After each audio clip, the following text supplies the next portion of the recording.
آپ کو پتہ ہے کہ 2 سال میں الحمدللہ اسپورٹس ڈپارٹمنٹ میں کافی ہم نے کوشش کی ہے کہ جتنے ایونٹس ہم کر سکتے ہیں کریں. اس میں جو سب سے بڑی بات یہ ہے کہ ہم نے 17 سال بعد پہلی دفعہ بلوچستان میں آل پاکستان فٹ بال کپ کروایا گولڈ کپ کے نام سے، جس کے اوپر بڑی پذیرائی ملی. اس کے بعد ہم نے ہاکی کا بہت عرصے بعد کروایا جو 10 سال بعد اس صوبے میں ہوا. اس کے بعد پھر ہم نے فٹ بال دوبارہ ایک دفعہ کروایا، اور ہاکی اور فٹ بال کو اس دفعہ ہم نے جو ہے نا جیو ٹیلی ویژن پہ بھی چلوایا. پھر ہم نے کوئٹہ گلیڈیٹرز کے ساتھ مل کے ہم نے یہ خواتین کا T20 لیگ یہاں پہ کرائی، جس کو بڑی پذیرائی ملی.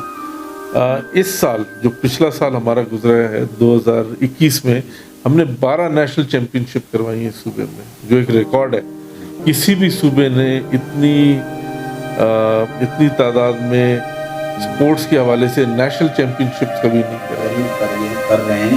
اس پروگرام کے حوالے سے کیا ٹیمیں ہمارے پاکستان سے ہوگی یا پاکستان سے جو ہے نا فیڈریشنز ہیں جی، اور تمام صوبے جو ہیں یہ سب جو ہے نا ان کے مختلف جو اسپورٹس ہیں، جو مختلف ایونٹس ہیں، تو اس میں جتنے بھی ایونٹس پاکستان لیول پہ کھیلے جاتے ہیں ان کو جو ہے نا شامل کیا جائے گا.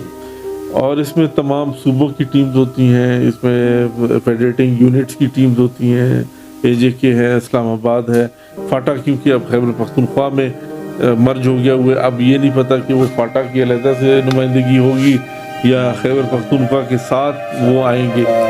2020 21 22 میں ہم آپ کے پروگرام سارے دیکھتے رہتے ہیں اور سارے پروگرام ہم نے یہاں پہ کیے ہیں.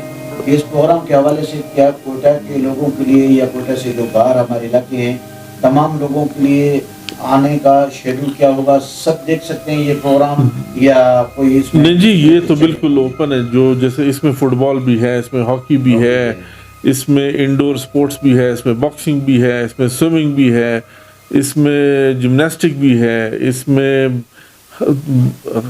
جو سپورٹس کھیلی جاتی ہے پاکستان میں وہ اس میں شامل ہے. اور بالکل ہم تو جتنے ہم نے بڑے ایونٹس یہ کرائے، فٹ بال کے ہوئے ہیں، ہاکی کے ہوئے ہیں، اس پہ کوئی ٹکٹس وغیرہ نہیں تھے.